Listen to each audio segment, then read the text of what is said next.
Dr. Currie is a professor and head in the Department of Entomology at the University of Manitoba, which also manages 200 honeybee colonies. His main research interest relates to the biology and management of bees, honeybees, leafcutters, and native pollinators, and the crops that they pollinate. Major focus of that research is how parasites and diseases interact with other stressors, such as nutrition, that negatively impact the survival of bees during the winter. Dr. Currie started his beekeeping experience in 1979, working for local beekeepers and also assisting the then provincial apiarist Don Dixon. Speaking to us tonight on the importance of quality feed for bees, please welcome Dr. Rob Currie. Rob, take it away. Okay, thank you very much, John. It's a pleasure to be here in this kind of a very odd format. It's certainly a first for me giving a webinar. I've done a little bit of online teaching last term, but this is quite different. The topic of the seminar today is really focusing on corn syrup, and it's really kind of something that came about as a result of some things that happened this spring in relation to people getting the opportunity to buy syrup that was really cheap and thinking it was maybe a good deal, and a few other issues that are kind of going on. And we have in Manitoba had a very sort of a storied history with corn syrup, and had a major issue with corn syrup causing a lot of losses in about 1995, in the winter of 95, 96. So the focus of today's seminar is really about the impact that poor quality type of syrup can have, and the impact that different types of syrup can have on your bees, in particular with respect to wintering bees, but also trying to look at the issue, I guess, of how to judge the quality of a syrup if you are maybe suspecting that it is good, or you think you want to buy it, it's cheap, and you want to know if it's going to be harmful to your bees. So really the sort of focus of the seminar, and hopefully won't go too long, is going to be related to that syrup quality thing. And it's something that both Riel and I got very, very involved in at the beginning of our careers. I think 95, I was still a fairly young professor, and I think it was Riel's first year on the job. The sort of story that happened was that there was one beekeeper in particular that in the fall started to notice some problems with his bees. He didn't think they were doing quite well. And as the winter progressed, we winter indoors here in Manitoba. He started to notice a lot of issues with dysentery and things. Began to suspect that there was something wrong with the bees, that they'd gotten into something that they shouldn't have, some pesticides, and possible issues with contamination of syrup or something. So we did a lot of research trying to figure out exactly what the problem was. And it turned out that the problem was the syrup. At the time this syrup was sold into Manitoba, it was also sold into quite a few areas throughout the northern parts of the U.S. and other provinces in Manitoba. Quite a few beekeepers bought this syrup. When they purchased this syrup, they were told basically that although this is off-spec syrup, it's really nothing wrong with it. It's just a little bit off in terms of the color, and it should be perfectly fine for you to feed it to your bees. Turned out that it wasn't perfectly fine to feed to the bees, and caused a lot of damage. In fact, millions of dollars of damage. There were lots of lawsuits, and it's kind of ironic because this fall, about the time of apammonia, about 25 years later, they finally settled the lawsuits. And then this spring, we got an email coming in from a beekeeper in Manitoba that said, they've got this really good deal on corn syrup. There's a couple of tanker cars. It's perfectly fine. The only thing wrong, there's maybe like a little bit off in color. So Bill and I were like deja vu, right? So we learned some really serious lessons. Some of the beekeepers that were asked if they wanted to purchase this said, well, maybe you should talk to Bill and Rob, and they wanted to know, how do you judge the quality? Since then, I've been getting sort of emails from all across Canada from people trying to figure out how to judge the quality of syrup. What are the factors that are important so you can tell if you want to buy a syrup, if it's good or if it's bad. So if you can advance the next slide. So one of the things that you'll notice when you have problems with syrup is that it does cause a lot of dysentery. There are quite a few things that cause dysentery. It's not necessarily poor syrup alone. Dysentery is usually associated when you're wintering bees with high levels of stress. If you look at the factors that can cause that stress, there are many. If you advance to the next slide, the picture that you see right here in front of you is actually stress that was caused by treating bees with apivar.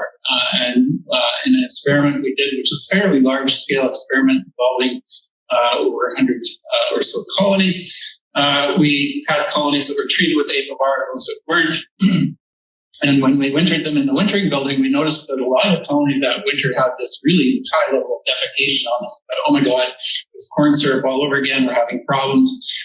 And we thought that that was probably the issues. We started looking at nosema. We started looking at corn syrup. We started looking at what had happened to these colonies that had high dysentery. And it turned out that the ones that had high dysentery had been treated with apivar. Controls that were in that experiment didn't have high dysentery. There wasn't any impact on the size of the colony, the sort of economic qualities of that set of bees coming out of spring, but they clearly did experience quite a bit of stress, as you can see in that colony on the top, with high levels of dysentery caused by apivar. So things like pesticides can cause dysentery, nosema, clearly Nosema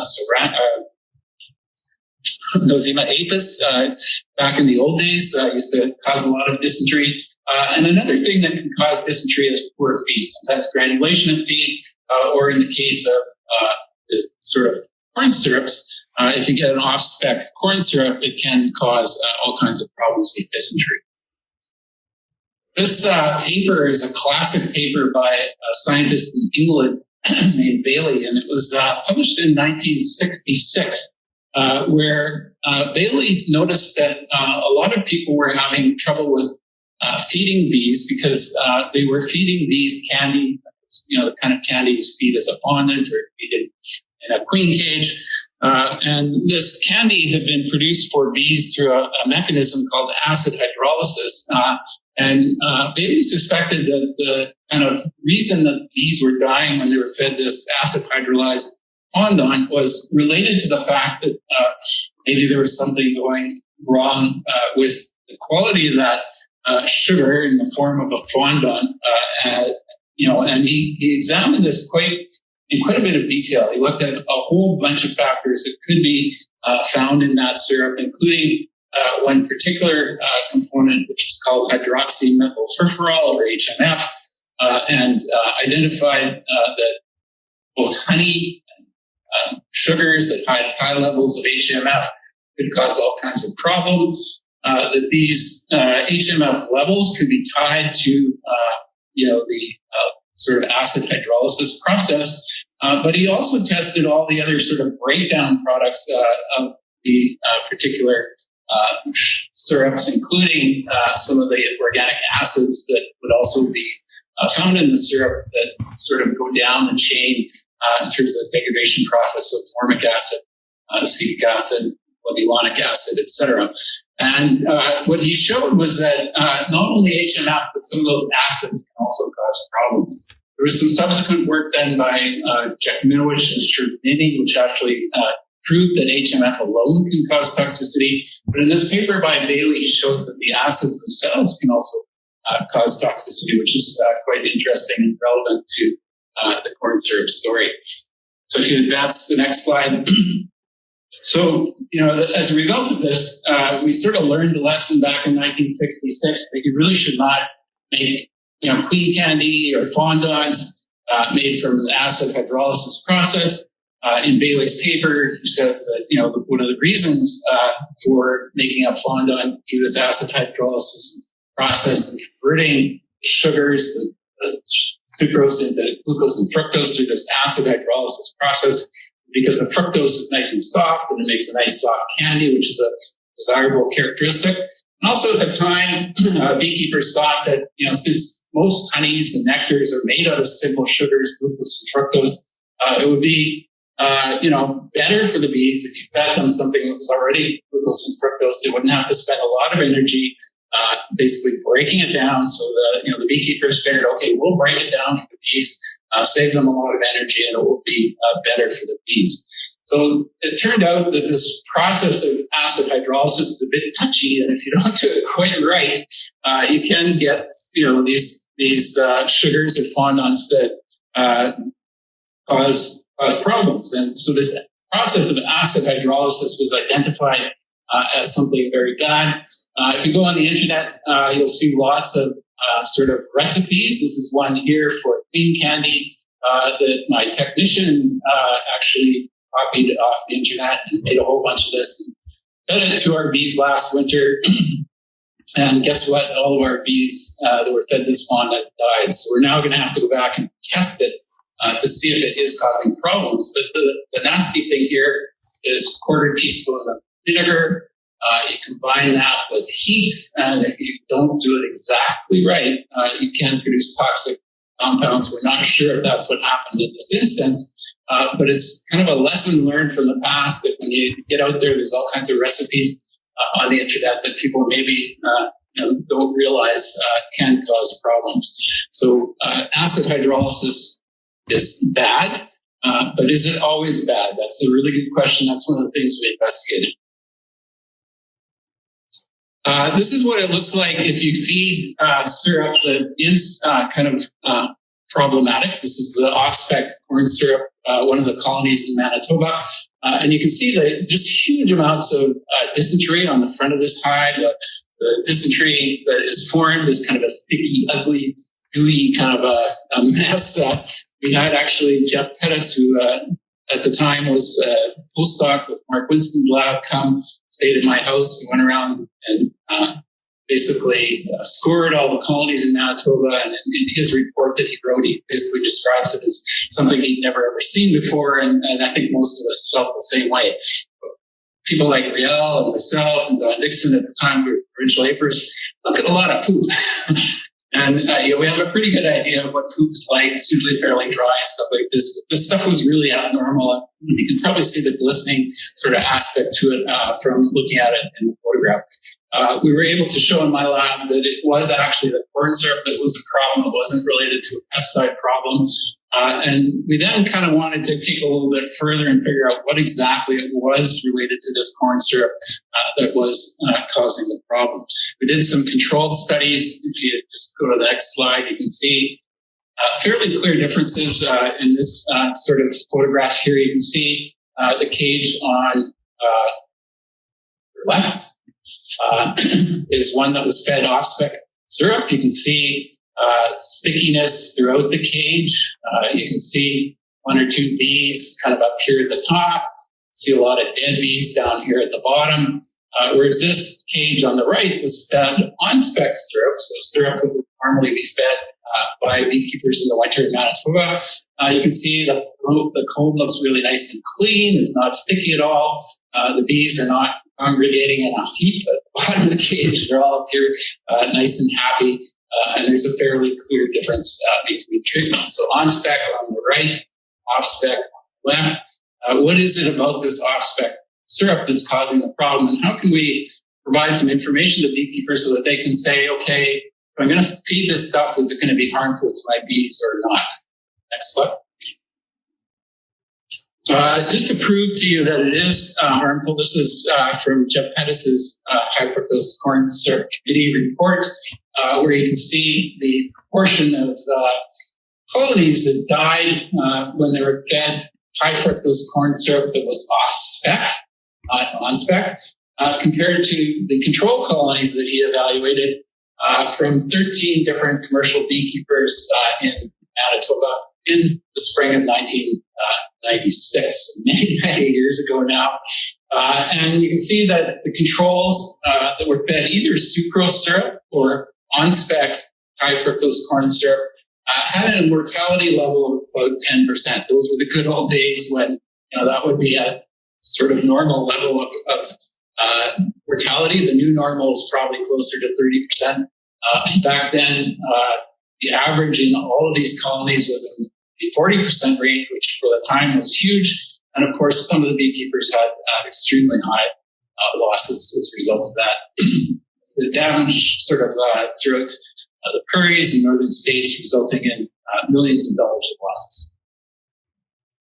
And that's, and you can see that no matter what the wintering method or the type of wintering situation, there was always a very clear difference between the colonies that were fed the off-spec corn syrup, which is the black bars here, or the ones which were, the off-spec corn syrup, which are the gray bars, and the controls, which are the black bars. These were colonies that were wintered indoors, and you can see the number of frames that were covered by bees in the spring.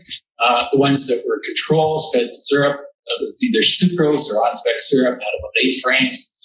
The ones that were not had about half the size. And that trend continued with colonies that wintered in doubles indoors or wintered outdoors in doubles. For the next slide. So very clear problem. So off-spec corn syrup, on-spec corn syrup, acid hydrolysis.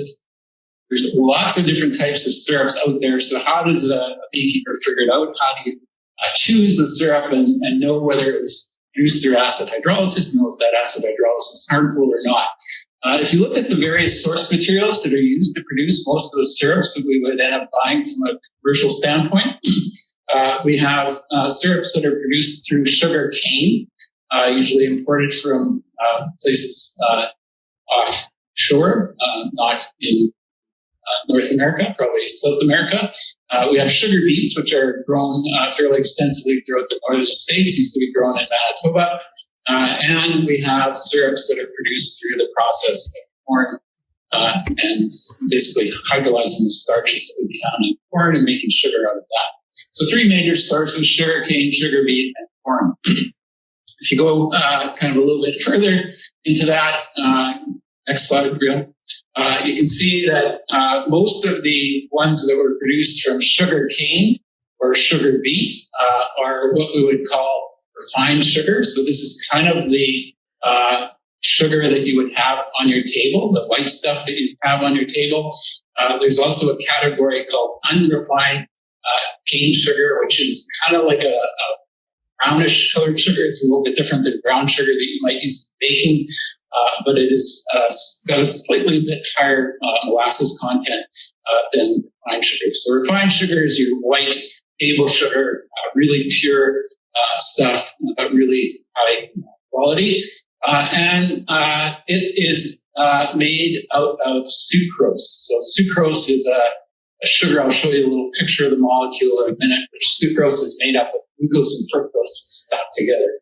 So when people are trying to use acid hydrolysis or some mechanism of breaking that down into glucose and fructose to make it better for the bees, they either use an enzymatic system or in the case of Bailey's study and in some syrups that you can buy on the market today, they sometimes break apart that sucrose into glucose and fructose by basically adding acid, sometimes heating it, and manipulating it in other ways to break apart that sucrose molecule into glucose and fructose. So you can get sucrose syrup that is sort of inverted through acid hydrolysis still today. Next slide. And this is just a picture of the sucrose molecule. So you've got glucose here in red, fructose in blue. And when you subject that to either an enzyme or acid hydrolysis, it basically breaks apart bond down the middle here, if I can control the cursor well enough, and that gives you glucose and fructose. So that's acid hydrolysis, that's enzyme hydrolysis. You're breaking up sucrose into those 2 simple sugars. Next slide. So unrefined cane sugar, we actually had some bags of it around the university that we fed it to our bees. This is kind of what it looks like. Kind of looks like brown sugar, but tends to be more granular in nature. If you look at refined cane sugar, it's your white table sugar. Next slide. So that's your sucrose, your nice white table sugar, and that is the gold standard, I think, for feeding the bees. As you see from the results that I'll be showing you in a minute or two, this sucrose is always best. It's better than honey.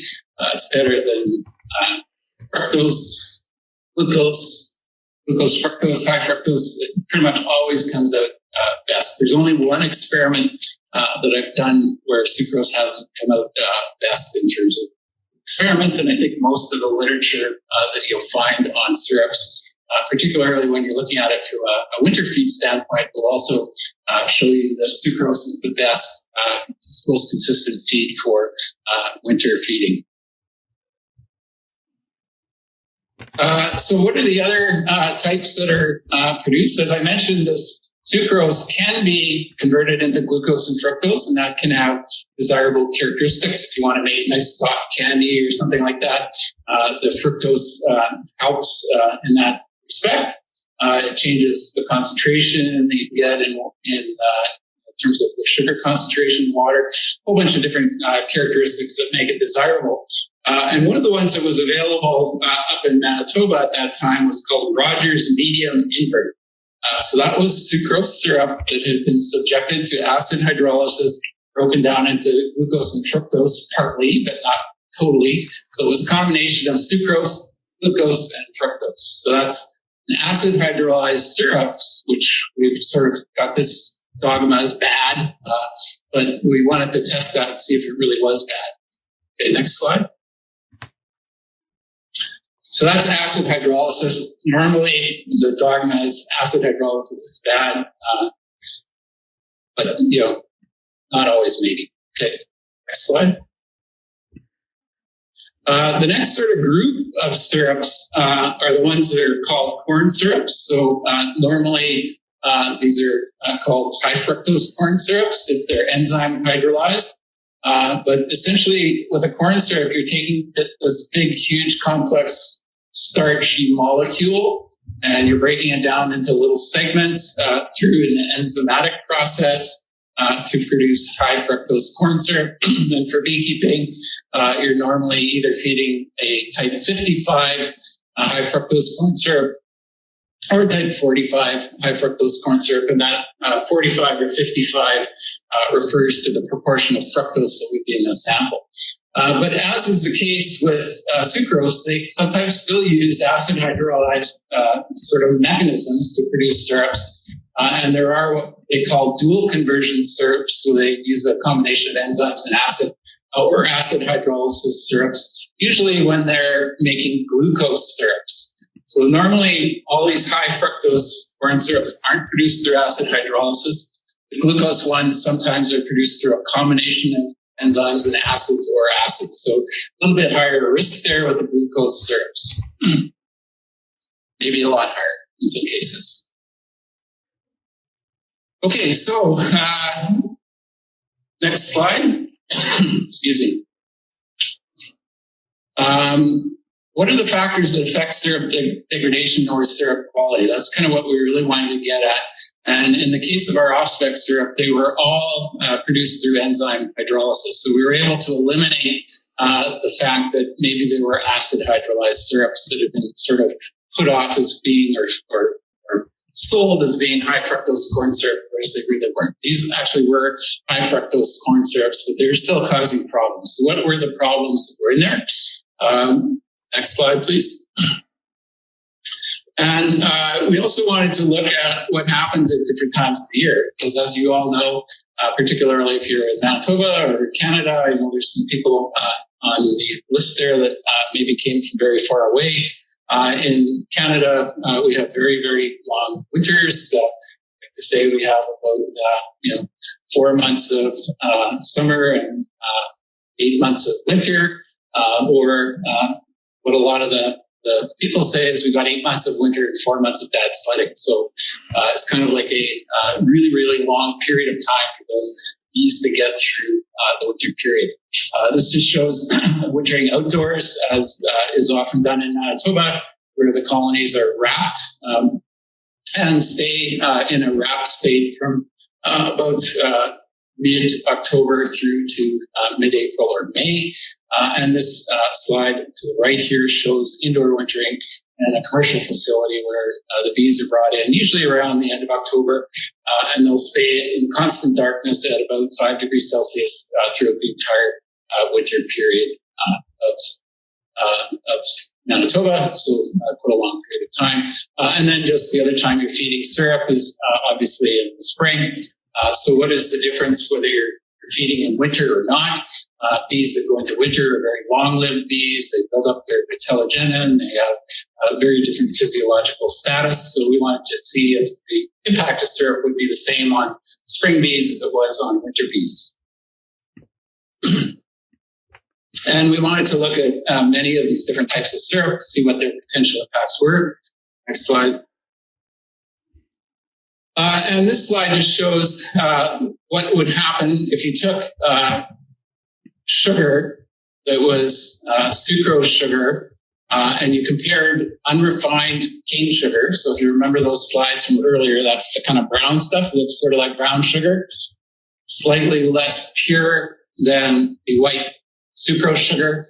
So the refined sugar on your right is your sucrose in winter, and your kind of graph here on the left is comparing the unrefined cane sugar and refined cane sugar in spring. And you can see in spring there's not a huge difference between these lines. Clearly, sucrose is a little bit better in green than the unrefined cane sugar in blue. But when you get into the winter period, there's quite a bigger difference in terms of the survival curves here between the sucrose in green and the unrefined cane syrup in blue. So these graphs are just showing you the survival over time. The longer your curve kind of goes out like that, the more bees you have surviving, the longer their life, the better it is for a colony, presumably, if they're fed this syrup throughout the year. So next slide, please. So that's unrefined versus refined. The refined is a little bit better in spring, quite a bit better in fall. A lot of beekeepers don't use up all their syrup in spring. So then what do? Do you feed it in fall and put it into the wintering colonies? Is it still okay? So this question really came up among beekeepers. What do you do with that unused syrup? So we wanted to compare syrups of different ages and see what happened in terms of feeding it in the spring versus feeding it in the winter. Next slide. And basically, you can see here that we have two different syrups on the left panel, are the syrups when fed in the spring. Green is always sucrose. Blue is the sort of other treatment. In this case, it's 6-month-old syrup compared to fresh syrup. So these are both sucrose syrups, that beautiful white sugar made into a syrup, one of which was stored for 6 months, one which was not. And you can see, again, 6-month-old syrup, when you feed it in the spring, doesn't really hit the colonies that badly. They can deal with it and survive quite nicely. But you feed that 6-month-old syrup in the fall, and there's quite a dramatic difference in terms of survival. So the message here is it's not a great idea to save that syrup from spring and feed it in the fall. If you're going to do it, you should probably be diluting it quite a bit, or you're likely to experience very severe mortality in your colonies.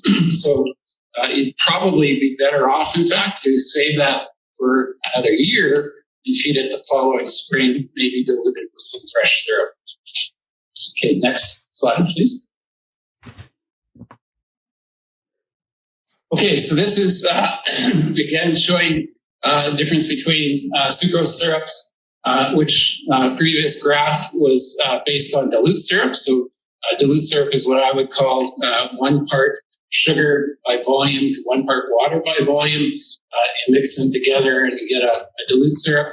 What most beekeepers feed here is a concentrated syrup, which would be 2 parts sugar by volume to 1 part water by volume.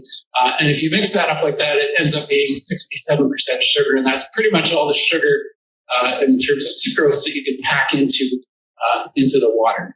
to go for high fructose corn syrup, you can get higher concentrations, but for sucrose, 67% is about it.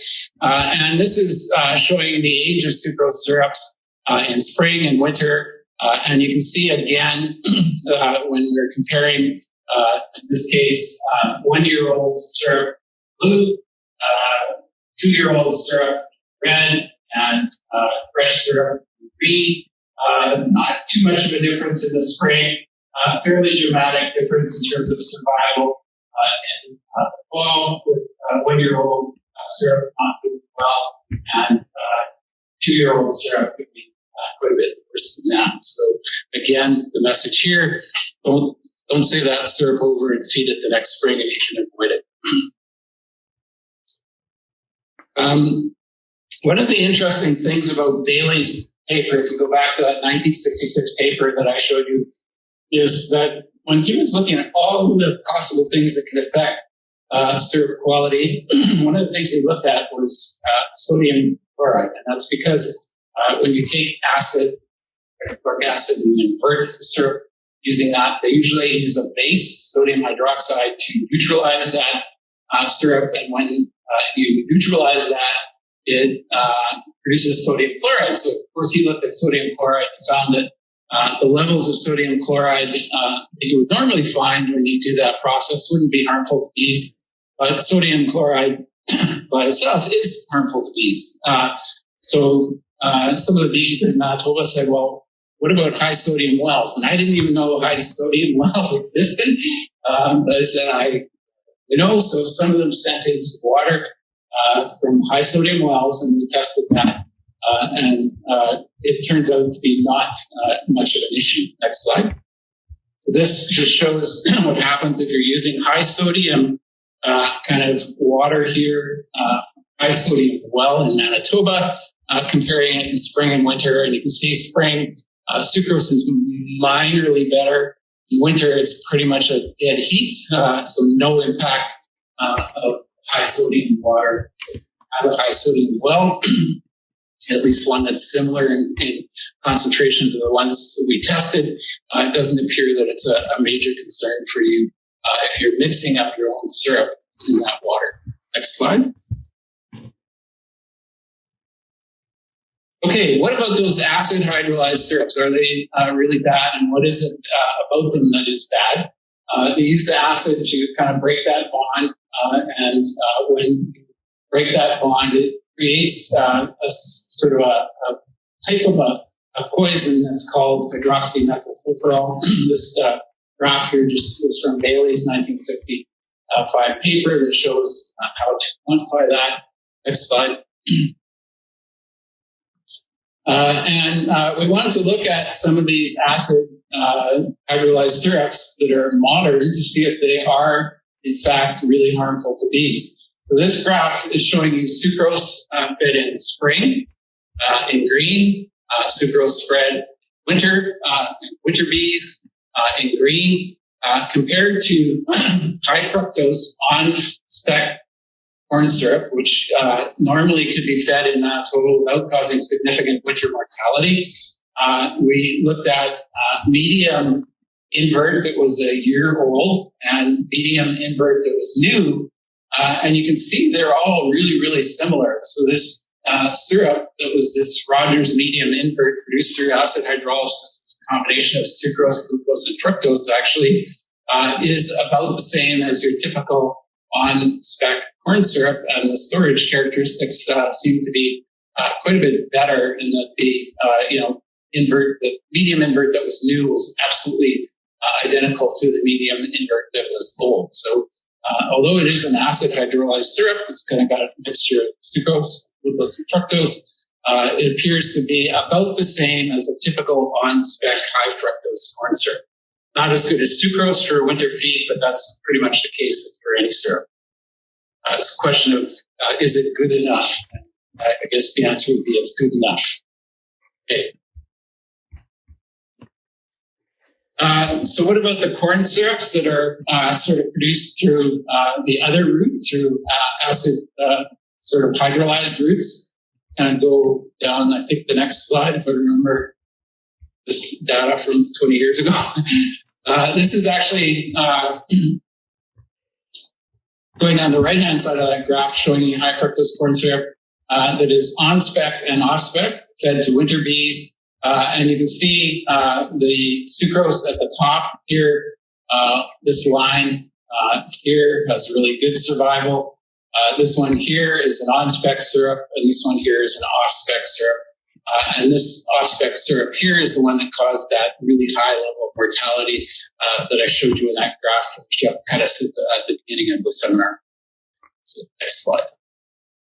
So why is that happening? Well, one of the theories at the time was that maybe it was incomplete hydrolysis of the sugars. So all those big, long, starchy molecules have to get broken down into a whole bunch of different sugars. If you don't break them down completely, you got these longer, starchy molecules, and you have problems digesting them. So this product is a potato chip, which contains olestra, which is kind of a longer, starchy type of a molecule. It can cause abdominal cramping, loose stools. That kind of sounds like what's happening to bees there. So we wanted to examine that. And this turned out to be not a problem. Bees didn't have loose stools from eating sugar that was incompletely hydrolyzed. Next slide. This just shows some of the data for the various types of sugars that were found. And in fact, kind of these peaks indicated fairly clearly that they were pretty much in the right proportion for what you would expect. You had lots of high fructose in the high fructose syrup. You had lots of glucose in the syrup, and not too much of the other compounds. Okay, next. So if it wasn't that, what was happening? And, one of the theories was, well, maybe it wasn't high fructose syrup. Maybe it was acid hydrolyzed. And when Riel actually arranged for testing of this syrup for many producers, he found that a lot of them had high HMF. And if you look in the literature, both in Bailey's paper and papers from Jackmanowicz and Schmidt-Mini, and some work that was done more recently by USDA, Dan Samatero and some other colleagues of hers at USDA, you will find that HMF alone can cause toxicity for bees. And when bees are fed HMF alone, they show all those symptoms of dysentery and such that you would expect to see, at least in the syrups that we were feeding. But HMF is an intermediate product. And it further breaks down into formic acid, lactic acid, and acetic acid. So it's not always the best indicator of syrup quality, because the HMF, after a while, can actually disappear, get converted into formic acid, lactic acid, and acetic acid, which Bailey in his papers showed are toxic by themselves as well. Plus, it builds up the level of acidity in the syrup. So we were looking at that question in respect to the physiology of the bees. These just show different syrups that we fed that were on spec, off spec, and sucrose. The off spec syrups ranged from 24.4 parts per million HPM to 111 parts per million, and basically caused fairly high mortality in bees.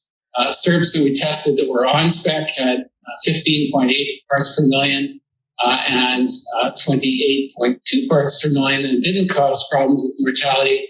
So if you kind of look at this data closely, you see 28.2 doesn't cause problems, 24.4 does cause problems. So that tells you pretty much that HMF alone isn't a really good indicator.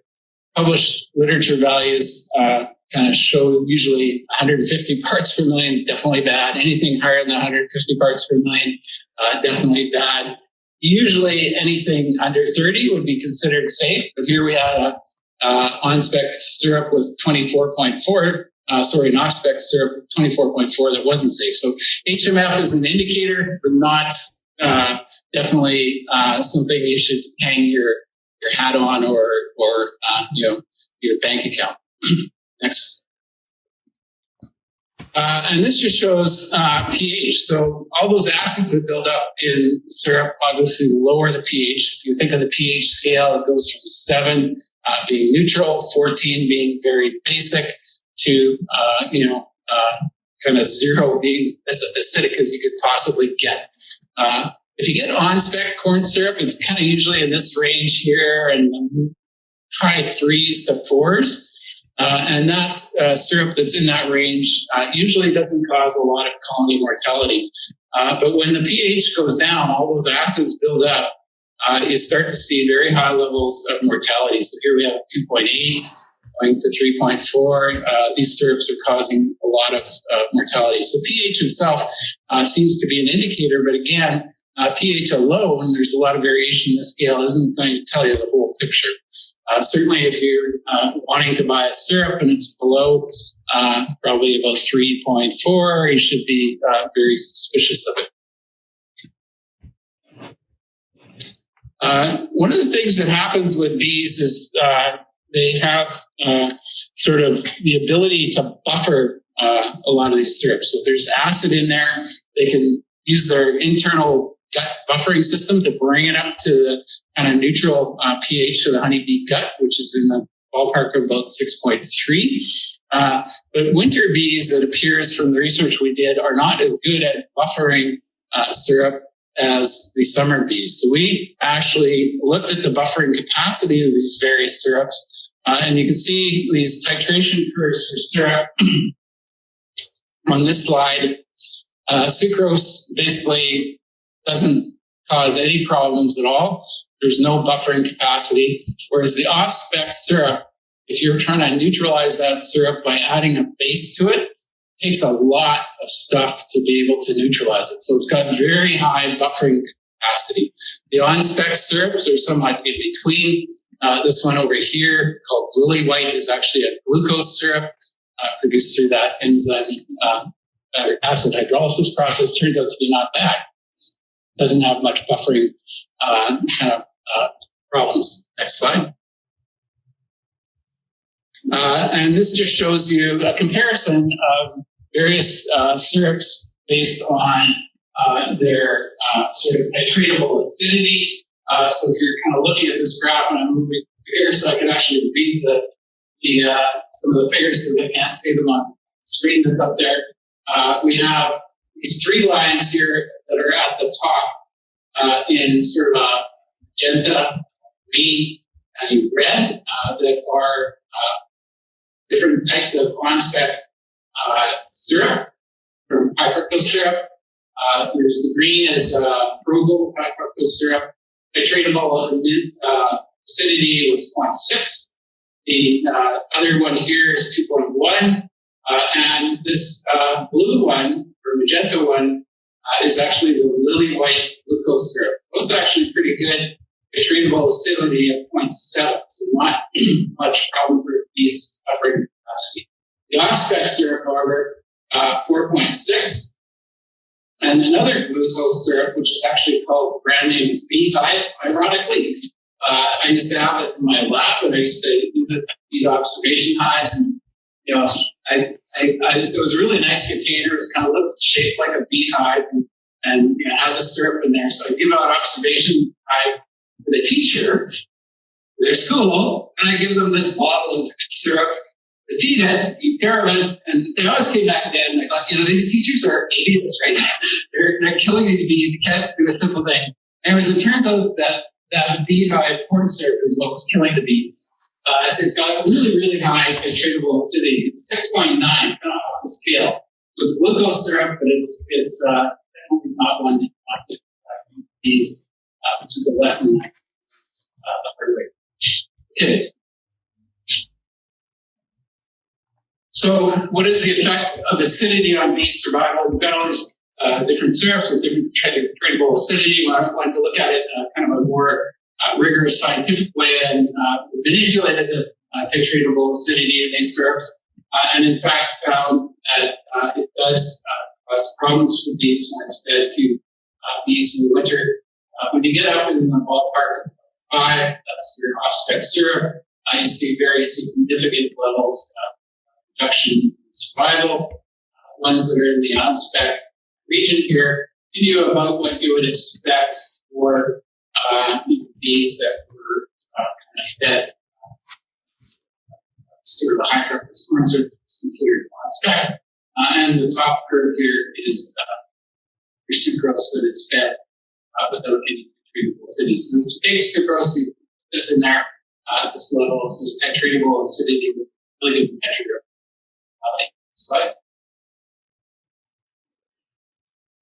And this just shows you the titratable acidity of a wide variety of different syrups that we've measured over the course of the study.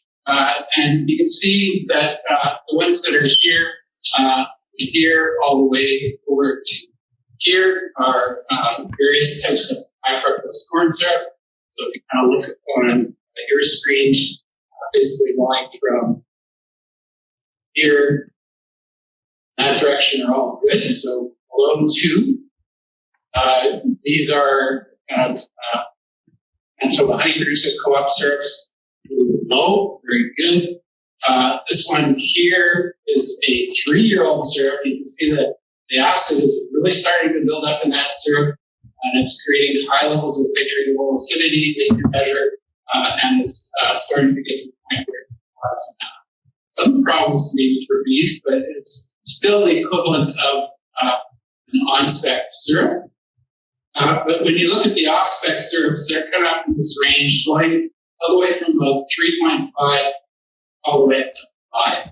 So that's kind of the cutoff range. If you're measuring titratable acidity, the lower the better is the message, because if you buy it when it's kind of here, you store it for any length of time, if it gets exposed to heat or anything like that, it's going to go up there and get worse. So you really want something when you buy it, it's kind of down here, it's over time it's going to get worse. And if you add heat to the equation, it causes problems. This is what happens with the titratable acidity, where you have no acid and no heat. This is when you have no acid and you have heat. You can see very low levels of titratable acidity in these two curves. Whereas if you have acid with no heat, high levels of titratable acidity, and the heat added to the acid has a bit of a synergistic effect, increasing the level of sort of these weak acids that are produced in the syrup that cause problems with buffering capacity. Okay, next slide. So how do you judge? One of the things that when you got this email, this syrup is perfectly safe for your bees. The only thing wrong with it is the color. That's what we got in 1995. The email that came through this term, they said, well, it's perfectly safe for bees. I feed it people all the time. In the U.S., the color was a little bit off, and I was just like, ooh. One of the things that is really clear indicator often of really bad syrup is the color. And in this particular slide, you can see on-spec syrup on the left should be super clear. I've got it up against the white box there in the lab. This sample is one of the off-spec syrups, and you can see it's got a very clear yellowish tinge. That yellowish tinge is caused by buildup of methylpurfurol, as well as some of the weak organic acids you see in there. One of the things the beekeepers at the time commented on as being really unusual is, when they buy these large loads of syrup, and they've got them in a tank. They kind of looked in the tank and they said, it looked a little odd because it was kind of yellow. It's usually clear. This is the kind of difference here. So yellow is bad, and it's associated with all kinds of things. If you've got a syrup that's off in terms of color, you should definitely be checking for HMF. You should definitely be checking for pH. You should definitely be checking for the titratable acidity of that syrup. Okay, next slide. So my take-home message is don't feed pee to your bees. If you've got a syrup and it's got the color of urine, it's probably not something you'd want to drink as an individual. It's also not something that you really should be feeding to your bees.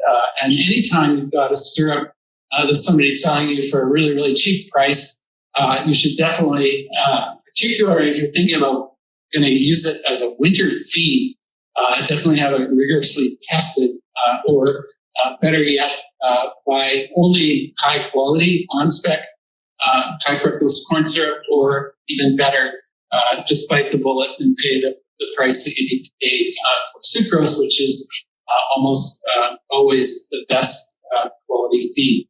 There have been a number of studies that have been done that have shown that high fructose corn syrup, when it's high quality, is an acceptable feed. Some work done by Erickson in the U.S. has shown that. Certainly our experience with feeding corn syrup here in Manitoba has been that way. There are also published studies that have shown that sometimes high fructose corn syrup have a sort of a negative impact on winter survival or winter colony development, or sometimes spring buildup of colonies. And in those cases, it may be that the quality that was fed in those experiments wasn't quite up to snuff. So it's always hard to judge, and it's something you have to be certainly careful about as a beekeeper if you're making those choices as to what to feed your bees. Okay, so just in conclusion then, I'd like to thank Don Dixon, who at the time was the provincial apiarist when all this work was done. Rialdo Frene was the associate provincial apiarist at that time. He's now the provincial apiarist. Head cheese, we like. There were many individuals that were chemists that helped us out with a lot of the analysis. And then one of my technicians at the time, Lisa Babby, did a lot of the sort of cage work in bioassays. So thank you very much. I hope you've enjoyed the seminar, maybe learned a little bit about how to judge the quality of the syrup and the importance of thinking about that, particularly as you start getting into the period where you're trying to choose something